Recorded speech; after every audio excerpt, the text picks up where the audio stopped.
नमस्ते दोस्तों, आज हम एक बहुत ही इम्पोर्टेंट और इंटरेस्टिंग टॉपिक पे बात करने वाले हैं, हिस्टोरिकल रिसर्च। ये टॉपिक उन सभी लोगों के लिए यूजफुल है जो पीएचडी, नेट या सेट का रिसर्च कर रहे हैं। तो चलिए समझते हैं कि हिस्टोरिकल रिसर्च क्या है, क्यों इम्पोर्टेंट है और कैसे किया जाता है। तो शुरू करते हैं, शिक्षा में शोध नव विचार की ओर।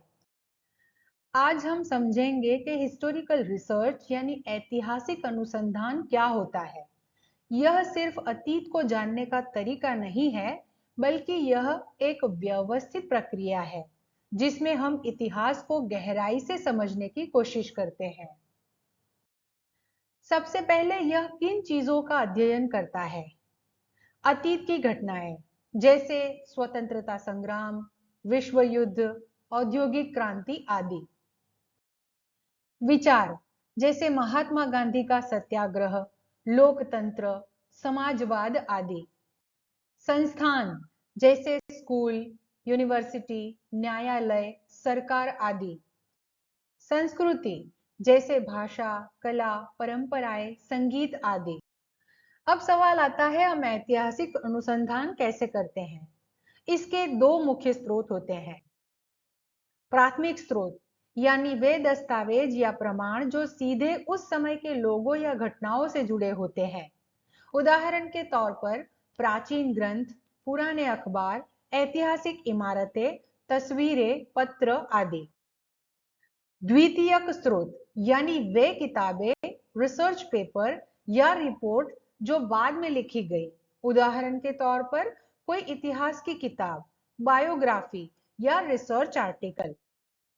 अब सवाल उठता है कि ऐतिहासिक अनुसंधान का फायदा क्या है? यह हमें इतिहास से सीखने में मदद करता है। यह आज की घटनाओं को समझने में मदद करता है और इससे हमें भविष्य के लिए बेहतर नीतियां और निर्णय लेने में सहायता मिलती है। उदाहरण के तौर पर अगर हमें यह समझना हो कि भारत की शिक्षा प्रणाली कैसे बदली है, तो हमें ब्रिटिश काल की शिक्षा नीतियां देखनी होगी और यह समझना होगा कि उन्होंने आज की शिक्षा प्रणाली को कैसे प्रभावित किया। तो दोस्तों, ऐतिहासिक अनुसंधान सिर्फ अतीत को याद करने के लिए नहीं होता, बल्कि भविष्य को बेहतर बनाने के लिए किया जाता है। अब तक हमने समझा कि हिस्टोरिकल रिसर्च क्या होता है। अब सवाल यह आता है कि यह इतना जरूरी क्यों है। चलिए इसके मुख्य फायदों पर नजर डालते हैं। हमारे वर्तमान में जो कुछ भी हो रहा है उसकी जड़ें अतीत में होती हैं। इतिहास का अध्ययन हमें यह समझने में मदद करता है कि आज की परिस्थितियां कैसे बनी। उदाहरण के तौर पर भारत में ब्रिटिश शासन ने हमारी आर्थिक और प्रशासनिक प्रणाली को गहराई से प्रभावित किया। आज की लोकतांत्रिक प्रणाली समझने के लिए हमें इसके ऐतिहासिक विकास को देखना होगा। इतिहास के सबक लेकर हम बेहतर नीतियां और निर्णय बना सकते हैं। सरकारें, संगठनों और शैक्षिक संस्थानों को अपनी रणनीतियां बनाने में ऐतिहासिक अनुसंधान से मदद मिलती है। उदाहरण के तौर पर शिक्षा नीति। यदि हम देखना चाहते हैं कि भारत में शिक्षा प्रणाली कैसे विकसित हुई, तो हमें 1835 की मैकाले की शिक्षा नीति से लेकर आज की नई शिक्षा नीति तक का अध्ययन करना होगा। अर्थव्यवस्था, मंदी और महंगाई जैसी आर्थिक समस्याओं को समझने के लिए हमें पुराने आर्थिक संकटों का अध्ययन करना चाहिए। ऐतिहासिक अनुसंधान सिर्फ इतिहासकारों के लिए नहीं है, यह कई विषयों में उपयोगी होता है। शिक्षा, कैसे पुरानी शिक्षण विधियां विकसित हुई और नई तकनीकों का प्रभाव क्या है। इतिहास, प्राचीन सभ्यताओं, युद्धों, राजनीतिक परिवर्तनों का अध्ययन। समाजशास्त्र, समाज में बदलाव कैसे आए और सामाजिक संरचनाएं कैसे बनी। राजनीति विज्ञान, लोकतंत्र, संविधान और शासन प्रणाली का विकास। इतिहास में हमें सिर्फ अतीत की घटना नहीं बताता, बल्कि हमें भविष्य के लिए तैयार करता है। इससे हमें यह समझने में मदद मिलती है कि हमने कौन कौन सी गलतियां की और हम आगे कैसे सुधार कर सकते हैं। तो दोस्तों, ऐतिहासिक अनुसंधान केवल किताबों तक सीमित नहीं है, बल्कि यह हर क्षेत्र में काम आता है। अब तक हमने यह समझा कि ऐतिहासिक अनुसंधान क्या होता है और यह क्यों महत्वपूर्ण है। लेकिन अब एक और जरूरी सवाल उठता है, इतिहास का अध्ययन कैसे किया जाता है? इसका उत्तर है स्रोत, यानी वे प्रमाण जिनसे हमें अतीत के बारे में जानकारी मिलती है। ऐतिहासिक अनुसंधान के दो मुख्य स्रोत हैं। प्राथमिक स्रोत यानी कि प्रत्यक्ष प्रमाण, यह वे स्रोत होते हैं जो सीधे उस समय से जुड़े होते हैं जब कोई घटना घटी थी। उन्हें फर्स्ट हैंड एविडेंस कहा जाता है क्योंकि ये मूल रूप से उसी समय बनाए गए होते हैं। पत्र और डायरी, जिनका इस्तेमाल लोगों की निजी राय और अनुभवों को समझने के लिए किया जाता है। उदाहरण के तौर पर नेताजी सुभाष चंद्र बोस के लिखे गए पत्र, समाचार पत्रों की रिपोर्ट और भाषण। उदाहरण के तौर पर महात्मा गांधी का भारत छोड़ो आंदोलन पर दिया गया भाषण। फोटोग्राफ, पुरावशेष, सिक्के और शिलालेख। उदाहरण के तौर पर अशोक के शिलालेख, सिंधु घाटी सभ्यता की मूर्तियां। ये स्रोत बहुत महत्वपूर्ण होते हैं क्योंकि हमें अतीत के बारे में सीधे और बिना किसी बदलाव के जानकारी देते हैं। द्वितीयक स्रोत, ये वे स्रोत होते हैं जो बाद में लिखे गए होते हैं और अतीत की घटनाओं का विश्लेषण या व्याख्या करते हैं। पुस्तकें और लेख, उदाहरण के तौर पर आरसी मजूमदार की एंशिएंट इंडिया किताब। जीवनी और विश्वकोश, उदाहरण के तौर पर अब्दुल कलाम जी की जीवनी। शोध पत्र और रिपोर्ट्स, उदाहरण के तौर पर भारतीय स्वतंत्रता संग्राम पर लिखे गए शोध पत्र। ये स्रोत हमें प्राथमिक स्रोत का गहराई से विश्लेषण करके एक संपूर्ण परिप्रेक्ष्य देता है।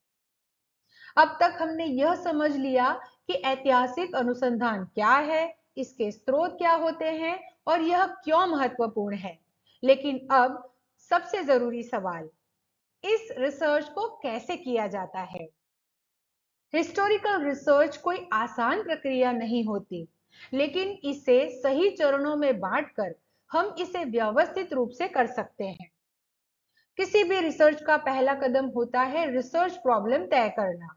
हमें यह सोचना होगा कि हम अतीत की कौन सी घटना या विचार का अध्ययन करना चाहते हैं। क्या यह विषय पहले से शोधित है या इसमें कोई नया दृष्टिकोण जोड़ा जा सकता है? उदाहरण के तौर पर, क्या भारत में ब्रिटिश शासन ने हमारी आर्थिक संरचना को बदला? प्राचीन भारत में महिलाओं की शिक्षा पर शोध। इस चरण में हमें पिछले शोध को पढ़ना पड़ता है ताकि हमें समझ में आए कि पहले इस विषय पर क्या अध्ययन किया गया है। अब सवाल यह आता है कि इसे कहां से ढूंढें? शोध पत्र, इतिहास की किताबें, ऑनलाइन रिसर्च डेटाबेस जैसे कि गूगल स्कॉलर आदि। इससे हमें अपनी रिसर्च को और भी स्पष्ट बनाने में मदद मिलती है। अब हमें यह तय करना होता है कि हमारी रिसर्च के लिए कौन कौन से स्रोत सबसे उपयुक्त है, प्राथमिक स्रोत या द्वितीयक स्रोत। प्राथमिक स्रोत जैसे पुराने पत्र, डायरी, सरकारी रिपोर्ट, सिक्के, शिलालेख आदि, या फिर द्वितीयक स्रोत जैसे किताबें, जीवनी, ऐतिहासिक लेख, शोध पत्र आदि। इस चरण में हमें यह देखना होता है कि कौन से स्रोत विश्वसनीय और उपयोगी है। अब हम अपने चुने हुए स्रोतों से डेटा इकट्ठा करते हैं और उनका विश्लेषण करते हैं। हमें यह देखना होता है कि कौन सी जानकारी हमारी रिसर्च के लिए महत्वपूर्ण है। कभी-कभी पुरानी घटनाओं की अलग-अलग व्याख्याएं होती है, इसीलिए सभी दृष्टिकोणों का विश्लेषण करना जरूरी होता है। उदाहरण के तौर पर अगर हम 1857 के विद्रोह पर शोध कर रहे हैं, तो ब्रिटिश इतिहासकार और भारतीय विद्वानों की अलग-अलग व्याख्याओं को ध्यान में रखना होगा। डेटा का विश्लेषण करते समय हमें तथ्यों की प्रामाणिकता पर भी ध्यान देना पड़ता है। आखिर में जो भी डेटा हमने इकट्ठा किया है, उसका सही विश्लेषण और सारांश निकालना पड़ता है। हमें यह जवाब देना होता है कि हमारी रिसर्च से क्या नया निष्कर्ष निकल रहा है, क्या हमारी रिसर्च से कोई नया दृष्टिकोण मिला है। उदाहरण के तौर पर ब्रिटिश शासन के दौरान रेलवे का विकास हुआ, लेकिन क्या यह भारतीय अर्थव्यवस्था के लिए फायदेमंद था या सिर्फ ब्रिटिश व्यापार के लिए। अच्छा निष्कर्ष वही होता है जो स्पष्ट, तर्कसंगत और ठोस प्रमाणों पर आधारित हो। दोस्तों, ऐतिहासिक अनुसंधान एक रोमांचक प्रक्रिया है। यदि हम इन सभी चरणों को सही से फॉलो करें तो हमारी रिसर्च अधिक सटीक और प्रभावी होगी। दोस्तों, ऐतिहासिक अनुसंधान करना बहुत रोमांचक तो है, लेकिन इसके साथ कुछ चुनौतियां भी आती है। हमें यह समझना होगा कि इतिहास को लिखने वाले लोग भी इंसान थे और उनकी भी अपनी सीमाएं थी। उनके पास जानकारी सीमित थी और कई बार उनका दृष्टिकोण भी पक्षपाती हो सकता था। कई ऐतिहासिक दस्तावेज समय के साथ नष्ट हो जाते हैं या खो जाते हैं। कुछ ऐतिहासिक स्रोत तक सभी शोधकर्ताओं की पहुंच नहीं होती, जैसे निजी संग्रह या सरकार द्वारा संरक्षित अभिलेख। उदाहरण के तौर पर हड़प्पा सभ्यता की लिपि अभी तक पूरी तरह से डिकोड नहीं हो पाई है, जिससे उस काल के बारे में पूरी जानकारी प्राप्त करना मुश्किल है।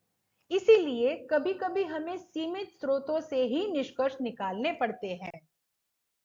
इतिहास को हमेशा लिखने वाले व्यक्ति के दृष्टिकोण से देखा जाता है और कई बार इसमें पक्षपात हो सकता है। विजेता अपना इतिहास लिखते हैं और हारे हुए लोग की कहानियां अक्सर गुम हो जाती हैं। उदाहरण के तौर पर अगर हम 1857 के विद्रोह के बारे में पढ़ें, तो ब्रिटिश इतिहासकारों के अनुसार यह केवल एक बगावत थी। भारतीय विद्वानों के अनुसार यह भारत का पहला स्वतंत्रता संग्राम था। इसीलिए हमें कई स्रोतों की तुलना करके निष्कर्ष निकालना चाहिए। प्राचीन अभिलेख कई बार अलग-अलग भाषाओं में लिखे गए होते हैं और उनका सही अनुवाद करना कठिन होता है। अनुवाद करते समय कई बार अर्थ बदल जाते हैं या गलतफहमी हो सकती है। उदाहरण के तौर पर संस्कृत ग्रंथों का अंग्रेजी अनुवाद करते समय कई शब्दों का सटीक अर्थ नहीं मिल पाता, जिससे अर्थ का अनर्थ हो जाता है। इसीलिए मूल दस्तावेज को संदर्भ के साथ पढ़ना महत्वपूर्ण होता है। कई पुराने दस्तावेज, पांडुलिपियां और अभिलेख समय के साथ खराब हो जाते हैं या नष्ट हो जाते हैं। कुछ ऐतिहासिक स्रोत निजी संग्रह में होते हैं, जिन तक आम शोधकर्ताओं की पहुंच नहीं होती। उदाहरण के तौर पर तक्षशिला विश्वविद्यालय और नालंदा विश्वविद्यालय की पांडुलिपियां नष्ट हो चुकी हैं, जिससे उस समय की शिक्षा प्रणाली का पूरा विवरण नहीं मिल पाता। डिजिटलीकरण और अभिलेखों के संरक्षण से इस समस्या को कम किया जा सकता है। तो दोस्तों, ये कुछ मुख्य चुनौतियां थी जिसका सामना ऐतिहासिक अनुसंधान करते समय करना पड़ता है। लेकिन एक अच्छे शोधकर्ता के रूप में हमें इन कठिनाइयों को समझकर उचित तकनीकों और तरीकों का उपयोग करके सटीक निष्कर्ष निकालने चाहिए। तो दोस्तों, आज हमने सीखा कि हिस्टोरिकल रिसर्च क्या होता है, इसका क्या महत्व है और इसे कैसे किया जाता है। अब चलिए इस पूरे सेशन का सारांश देखते हैं। हम इतिहास को सिर्फ याद करने के लिए नहीं बल्कि उससे सीखने के लिए पढ़ते हैं। यह हमें यह समझने में मदद करता है कि अतीत की घटनाओं का वर्तमान और भविष्य पर क्या प्रभाव पड़ सकता है। उदाहरण के तौर पर अगर हम भारत के स्वतंत्रता संग्राम का अध्ययन करें तो हम यह समझ सकते हैं कि असहयोग आंदोलन और सविनय अवज्ञा आंदोलन का आज के सामाजिक आंदोलन पर क्या प्रभाव पड़ा। इसीलिए ऐतिहासिक शोध अतीत को जानने का ही नहीं बल्कि भविष्य को बेहतर बनाने का भी साधन है। हमें हमेशा सटीक और विश्वसनीय स्रोत पर निर्भर रहना चाहिए। प्राइमरी सोर्सेज जैसे पांडुलिपियां, पत्र, अभिलेख और सेकेंडरी सोर्सेज जैसे शोध पत्र, किताबें आदि का सही तरीके से अध्ययन करना चाहिए। उदाहरण के तौर पर अशोक के शिलालेखों से हमने उसके प्रशासन और धर्म नीति के बारे में पता चलता है। अगर ये स्रोत न होते तो हमें अशोक के साम्राज्य की वास्तविकता का अंदाज नहीं होता। गलत या अधूरी जानकारी से बचने के लिए हमेशा मल्टी सोर्स वेरिफिकेशन करना चाहिए। हिस्टोरिकल रिसर्च को एक प्रक्रिया की तरह अपनाना चाहिए। शोध समस्या से शुरू करके स्रोतों का विश्लेषण करें, डेटा इकट्ठा करें और निष्कर्ष निकालें। उदाहरण के तौर पर अगर कोई इतिहासकार मुगल वास्तुकला पर शोध कर रहा है, तो उसे पहले उस समय की इमारतों जैसे ताजमहल, कुतुब मीनार आदि का अध्ययन करना होगा। फिर लिखित स्रोत जैसे कि मुगल काल के ग्रंथ और यात्रियों के विवरण का विश्लेषण करना होगा। इसीलिए कोई भी शोध तरीके से और चरणबद्ध होना चाहिए। ऐतिहासिक अनुसंधान में कई चुनौतियां आती है, जैसे प्रामाणिक स्रोतों की सीमित उपलब्धता, अभिलेखों में पूर्वाग्रह, अनुवाद एवं व्याख्या की समस्याएं। तो दोस्तों, यह था ऐतिहासिक अनुसंधान का संक्षिप्त सारांश। याद रखें, इतिहास को सिर्फ याद रखना नहीं, परंतु समझना और विश्लेषण करना भी जरूरी है। प्रामाणिक स्रोतों पर भरोसा करें और कई दृष्टिकोणों से अध्ययन करें। शोध को व्यवस्थित तरीके से करें, चुनौतियों को समझें और समाधान ढूंढें। उम्मीद है कि यह जानकारी आपके शोध कार्य और नेट सेट परीक्षा के लिए बहुत उपयोगी रहेगी। और यदि आपके कोई सवाल हो तो कमेंट सेक्शन में जाके जरूर पूछें। धन्यवाद।